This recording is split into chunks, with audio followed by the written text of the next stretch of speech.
안녕하세요. 주식의 소리의 애솔입니다. 네, 저는요, 어제 그 넷플릭스의 오징어 게임을 보면서 밤을 꼴딱 샜어요. 보고 나면서 참 여러 가지 생각이 들었는데, 결국에 어느 정도의 돈은 뭐니 뭐니 해도 살아가는 데 있어서 정말 중요한 요소 중에 하나다 싶더라고요. 나와 내 가족을 지키기 위해서 다음 주도 공모주로 열심히 돈을 벌어야겠다는 결론을 내렸습니다. 네, 오늘은 CU테크 조금 꼼꼼히 분석해 보도록 하겠습니다. 영상이 조금 길어질 것 같으니까 빨리 시작할게요. 네, CU테크는 스마트폰 디스플레이 구동 정보를 패널로 연결해주는 그 구동보드 FPCA를 제조하는 업체입니다. FPCA는요, 휘어지는 기판인 연성회로 기판에 반도체나 다이오드, 칩 같은 부품을 그 위에 올린 실장한 보드를 말해요. 최근에 폴더블 폰도 많이 나오고 화면이 구부러지는 디자인이 증가하고 있잖아요. 그래서 연성회로 기판을 기반으로 한 FPCA의 수요도 같이 증가하는 추세입니다. 아무튼 이렇게 부품들을 연성회로 기판에 실장을 할 때 굉장히 고도화된 SMT 표면 실장 기술이 필요하거든요. 점점 스마트폰이 고도화됨에 따라서. 그래서 더 정확하게 얘기를 하자면 CU테크는 SMT 전문 기업이에요. 이 SMT 공정을 거쳐서 FPCA를 제작하게 됩니다. 자, 제작한 FPCA는 삼성 디스플레이에 주로 납품이 되고요. 이때 OLED 패널하고 결합이 돼서 최종적으로 스마트폰 회사에 공급이 되겠죠. 중국용 삼성전자 갤럭시 제품들과 중국의 오포, 샤오미 제품들에 공급을 하고 있습니다. 물론 회사가요, 스마트폰 디스플레이용 FPCA만 제조하는 건 아니에요. 스마트폰용 카메라 모듈, 스마트폰 배터리 보호 회로, 노트북용 등등등 다양한 FPCA를 제작합니다. 하지만 스마트폰 디스플레이용 FPCA 매출 비중이 2021년 반기 기준 96.77%에 달해요. 그래서 제가 그냥 스마트폰 디스플레이용 FPCA 제조업체다라고 설명을 드린 겁니다. 자, 그래서 주요 고객사는 앞에서 얘기를 했던 것처럼 삼성 디스플레이가 가장 주된 고객사고요. 그리고 스마트폰용 배터리 보호 회로는 삼성 SDI에 납품을 하고 스마트폰용 카메라 보드는 삼성 전기에 공급을 하고요. 그 밖에 또 동우 화인캠, 일진 디스플레이도 고객사로 두고 있습니다. 보시면 제품의 생산은 중국과 베트남 법인에서 하고 있어요. 한국 본사에서는 제품 연구와 개발에만 집중을 합니다.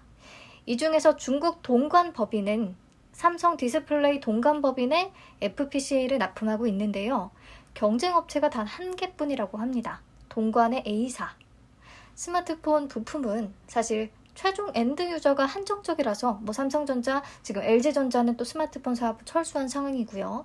중국의 이런 화웨이, 오포 몇 개 손에 꼽죠. 아무튼 이렇게 한정적이라서 몇 개의 회사에 수많은 부품 회사들이 의존할 수밖에 없어요. 그래도 생각보다 삼성 디스플레이 동관법인의 협력업체는 CU테크를 포함해서 딱 2개 회사만이 과점하고 있는 상황입니다. 근데 보시면 CU테크의 점유율이 2020년 대비해서 10% 줄어든 것을 확인할 수가 있거든요. 요게 조금 걸리네요. 아마 엎치락 뒤치락 하지 않을까 싶어요. 요 2개 회사가. 네, 아무튼 제품은 스마트폰용 디스플레이, 이 단일 제품에 너무 집중된 경향이 있고 또 고객사는 삼성 디스플레이에 편향된 그런 부분이 조금 보이기는 하네요. 넘어가서 주요 제품의 가격 변동 추이를 보니까요. 가장 주력 제품인 스마트폰용 디스플레이의 단가가 2019년 이후로 계속 하락하는 추세더라고요. 경쟁업체와 단가 인하 경쟁이 심해지는 건가? 근데 그러기에는 경쟁업체가 하나라서 그 이유를 꼽기보다는요. 해당 연도에 개발되는 스마트폰의 부품 구성과 내구재의 추가 탑재 여부, 각종 코팅액의 사용 여부에 따라서 단가 차이가 조금 심하게 나는 편이라고 합니다.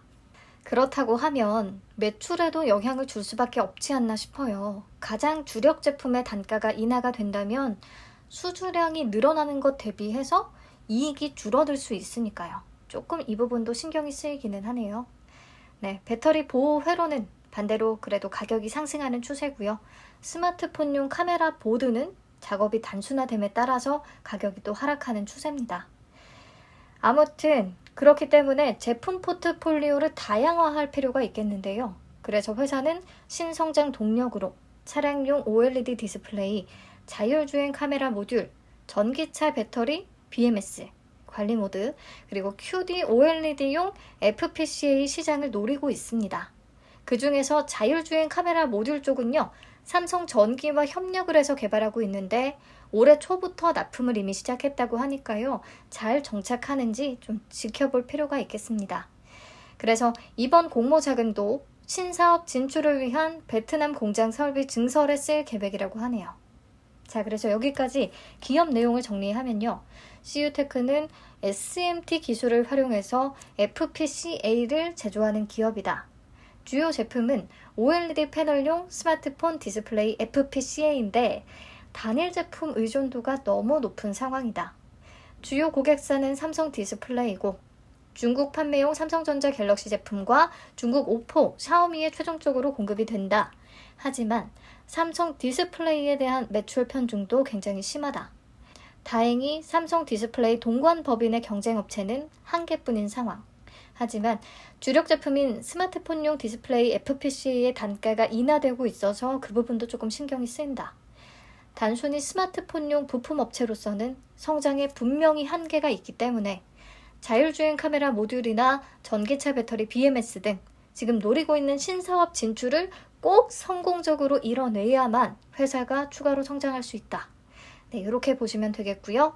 실적을 보면 2019년에 매출액이 크게 성장을 했던 게 화웨이향 수주가 늘어난 영향이 있다고 하거든요. 하지만 2020년에 미국의 화웨이 때리기가 심해지면서 확실히 위축이 됐고요. 그리고 전반적으로 코로나19 영향 때문에 스마트폰 시장 자체가 침체되기도 했고요. 이런 영향을 받아서 2020년 실적이 조금 악화된 게 눈에 보이죠. 하지만 2021년 상반기 누적 매출액과 영업이익 모두 2020년 전체 실적을 이미 뛰어넘은 상황입니다. 빠르게 실적이 회복되고 있어서 다행이기는 하네요. 근데 아까 제품의 단가는 인하가 됐었잖아요. 주력 제품의 단가가. 그럼에도 이렇게 매출액이 증가했다는 건 그만큼 훨씬 더 많이 팔렸다는 소리겠죠. 우선 IPO를 앞둔 현 시점에서의 실적은 괜찮고요. 그리고 유동비율, 부채비율 이런 재무 안정성 지표들도 업종 평균 대비해서 양호한 수준입니다. 기본적으로 회사가 부채 발생을 최소화하는 게 경영 원칙이라고 하네요. 자, 그럼 이제 공모 관련 내용들 빠르게 짚어보도록 하겠습니다. 총 525만 주를 공모하고요. 공모가 밴드는 5,100원에서 5,600원을 제시했습니다. 공모가 상단 기준 총 공모 금액이 약 294억 원 정도고요. 예상 시총은 약 989억 원, 1,000억 원이 채 안 되는 작은 규모입니다. 일반 청약자에게 배정된 물량은 25% 기준 131만 2,500주고요. 청약은 28일부터 29일까지, 환불은 10월 1일에 진행이 됩니다. 상장일은 10월 8일로 예정돼 있어요. 청약은 대신증권에서 가능하고요. 균등은 50% 고정이겠죠. 자, 이번 공모는 신주 모집 66.7%와 구주 매출 33.3%로 진행이 됩니다. 구주 매출은 기존 주주가 보유하고 있는 지분을 IPO를 통해서 일반인들에게 매각하는 것이라고 설명을 드렸죠. 그래서 이번 공모 자금의 일부는 최대 주주인 일본 레스타홀딩스로 유입이 됩니다. 레스타홀딩스가 지분 100%를 보유하고 있었거든요. 이번에 175만 주를 구주 매출로 내놓은 거죠. 와, 그럼 일본계 기업인 거네요? 그쵸? 일본계 기업이 한국에 상장을 한다? 네, 맞습니다. CU테크는 경기도가 외자 유치 사업을 벌였을 때 설립이 됐어요. 경기도 평택에. 그런데 2019년에 일본의 수출 규제가 촉발이 되면서 한국 정부의 소부장 국산화 움직임이 강화되고 있죠. 계속 이어지고 있는 상황이고요. 그래서 CU테크가 아마도 위기를 조금 느꼈을 것이라는 분석이 나옵니다. 그래서 더더욱 한국 시장 IPO를 통해 일본 기업이라는 인식을 조금 희석시키고자 한 것 같아요. 국내 주주들이 유입이 된다면 와, 국내 주주와 이익을 같이 한다. 뭐 이런 느낌을 줄 수가 있잖아요. 그런데 만약에 이런 이유에서 IPO를 추진한 거라면 저는 조금 아쉬워요. 회사 발전이 아니라 그냥 현상 유지에 초점을 맞춘 느낌이니까요. 뭐 반일 감정에 따라서 비판을 하는 게 아니고요. 그냥 객관적인 입장에서 바라본 제 느낌입니다. 그리고 또 하나 개인적으로 별로라고 생각되는 부분은 CU테크가 주관사 예우를 해서 일본계 IPO의 모범이 되고 있다 어쩐다 이런 기사가 있더라고요. 뭔 내용인가 봤더니 인수 수수료율을 높게 쳐줬다는 얘기예요. 기본 3%에 인센티브 1%, 그래서 최대 4%까지 수치가 가능하거든요. 대신증권 입장에서 기존 대신증권이 주관했던 IPO들에 비해서 인수 수수료율이 높습니다. 근데 공모 규모가 굉장히 작은 편인데 여기에 인수 수수료까지 많이 떼면 우리 입장에서 대체 좋은 건 뭘까요? 그냥 대신증권만 좋은 거죠. 네, 아무튼 그렇고요. 다음으로 상장 직후에 유통 가능한 주식수를 보시면 비율로는 29.73%, 금액으로 계산하면 294억 원밖에 안 됩니다. 기존 주주의 물량 전혀 없고요. 저는 유통 가능 금액 낮은 게 엄청 끌리기는 해요. 우선 여기까지 보고 공모가 산정 내역부터 살펴볼게요. 공모가 자체가 5,000원대라서 굉장히 저렴하게 느껴지고 또 퍼도 낮은 수준이라고 알려져 있는데 조금 냉정하게 판단해 볼 필요가 있을 것 같습니다. 자, 비교 기업을 선정할 때 먼저 FPCA, EMS, SMT를 주된 사업으로 영위하고 있는 회사를 골라냈고요. 그 다음에 2020년 당기순이익이 흑자를 시현했을 것, 2021년 반기 영업이익과 당기순이익이 플러스일 것, 이런 조건들까지 적용을 해서 최종적으로 드림텍, DKT, JMT, 한국컴퓨터 이렇게 4개 회사를 선정했습니다. 이들 기업의 평균 퍼는 10.52배예요. 적용포가 굉장히 낮다 싶죠? 그리고 주당 평가가액을 계산할 때 2021년 반기순이익을 연환산에서 132억 원을 적용했고요. 여기에 퍼 10.52배를 곱해서 평가시총 1,390원을 계산했어요. 그 다음에 적용 주식수로 나눠서 주당 평가가액은 7,600원을 도출했고요. 할인율 32%에서 26%, 딱 평균 정도를 적용을 해서 공모가 밴드는 5,100원에서 5,600원을 산출한 겁니다. 자, 그러면 적용퍼가 10.52배였는데 여기다가 할인율까지 적용을 했으니까 공모가 상단 기준의 최종 퍼는 약 7.5배 정도가 되거든요. 와, 퍼가 10배 미만이라니 진짜 싼 거 아니야? 밸류에이션 매력 엄청난 거 아니야? 라는 생각이 들 수 있는데요. 이게 절대적인 수치가 낮다고 해서 무조건 싸다고 할 수는 없겠죠. 우선 유사 회사들의 주요 재무 현황을 보세요. 드림텍의 실적이 비교 기업들 대비해서 규모가 훨씬 큰데요. 그럼에도 퍼는 DKT보다 낮은 수준입니다. 그렇다면 스마트폰 부품 회사들의 퍼는 한 12배 정도가 한계인 건가 싶어서 찾아보니까 다른 부품주들도 10배 미만이거나 10배 조금 넘는 그런 수준이더라고요. 스마트폰 부품업체들은 앞에서 얘기했듯이 고객세가 워낙에 한정되어 있고 그러다 보니까 단가 인하 경쟁도 심할 수밖에 없고 그런 측면에서 높은 퍼를 부여받지 못해요. 네, 그래도 DKT는 그나마 순이익 대비해서 가장 높은 퍼로 평가가 되고 있잖아요. 이유가 뭘까 찾아보니까 주력 제품인 폴더블 디스플레이용 FPCA의 수요가 엄청 빠르게 증가하고 있는 데다가요. 전기차용 배터리 보호회로 사업에도 진출을 했고 퀄컴의 품질 인증을 통해서 5G 통신용 안테나 FPCA 공급 계약까지도 가능성이 제기되고 있는 상황이에요.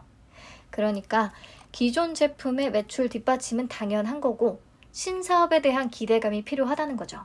포트폴리오와 매출처 다변화가 회사 성장에 영향을 주는 큰 요소가 됩니다. 그렇게 치면 CU테크는 아직 스마트폰 디스플레이 부문에만 매출이 굉장히 치중되어 있잖아요.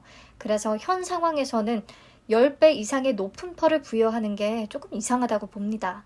즉, 퍼 7.5배가 아주 매력적인 수준은 아니라는 거죠. 시장에서 높게 받아봤자 10배 미만일 가능성도 있으니까요. 물론 제 개인적인 생각입니다. 자, 그래서 여기까지 다시 정리를 하면 부주 매출 33.3%는 일본 IT 상사인 레스타홀딩스의 품으로 돌아간다는 거, 그리고 대신증권의 인수 수수료율 높은 건 우리한테 좋은 건 아니라는 거, 상장 직후에 유통가능 비율이 29.73%로 낮은 편이고 유통가능 금액이 200억 원대인 것은 굉장히 큰 메리트다. 봤을 때 다른 건 모르겠는데요. 저는 이 부분이 가장 끌리긴 하더라고요.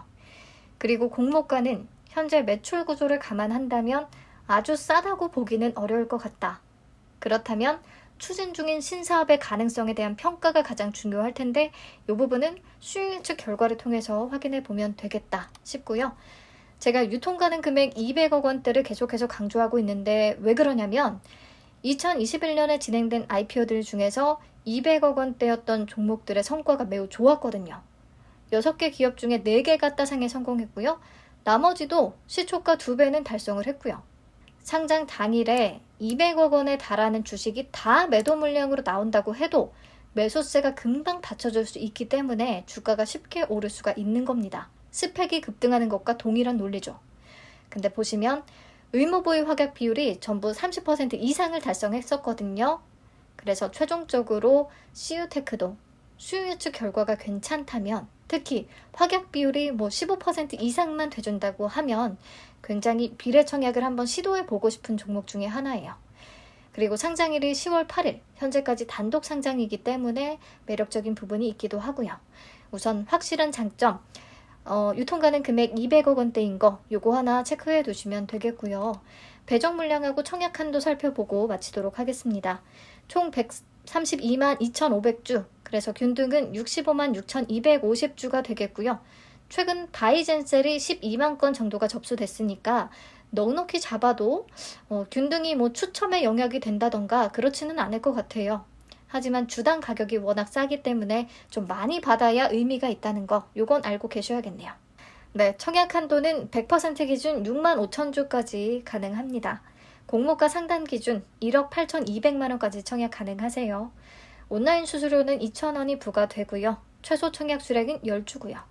계좌는 9월 27일까지 개설해야 청약이 가능합니다. 청약 가능 시간은 오전 8시부터라는 거, 10시부터 아니고 8시부터 가능하다는 거 체크하시면 되겠네요. 네, 오늘은 여기까지 보겠습니다. 지금으로서는 성장의 한계가 느껴지는 기업이기는 한데 기관들이 공모주로서의 매력을 얼마나 느꼈을지 궁금하네요. 수요 예측 결과가 나오면 다시 돌아오도록 하겠습니다. 시청해주셔서 감사합니다.